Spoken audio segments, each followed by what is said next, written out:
अच्छा, मेरा एक और सवाल है आपसे कि आजकल तमाम सियासतदान एक दूसरे की राय को इख्तलाफ में बदल देते हैं। मतलब इख्तलाफ समझते हैं, अगर कोई दूसरा बंदा कोई राय दे रहा है तो वो इख्तलाफ समझेंगे, इख्तलाफ लड़ाएंगे।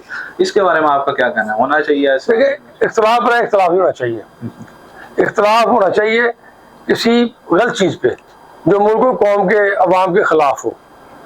जो मुल्क कौम के लिए बेहतर काम करता है मैं तो उसको अप्रिशिएट करता हूँ, अपोजिशन में बैठ के भी।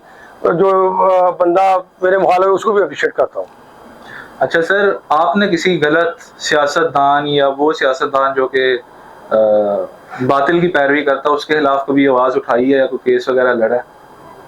ये हमेशा अल्हम्दुलिल्लाह जब से वो संभाली है, इस कचहरी में बैठे हैं तो हम नबी करीम अलैहि मोहब्बत में काफिरों के खिलाफ लड़ रहे हैं, तो उस पर कोई अदालतों में भी लड़ रहे हैं। दबाव वगैरह, प्रेशर वगैरह कोई नहीं, हम शहादत चाहते हैं। मैं चाहता हूँ कि खत्म नबूवत के लिए काम करते हुए हमारी जान चली जाए, उसकी तलाश में निकले हुए हैं। जो वो 1.5 गज की जमीन है वो ठीक हो जाए। सर एक मेरा सवाल तो है, कौन सा दबाव आ सकता है? जी जी। हाँ, अच्छा, कोई कंप्रोमाइज नहीं। जी,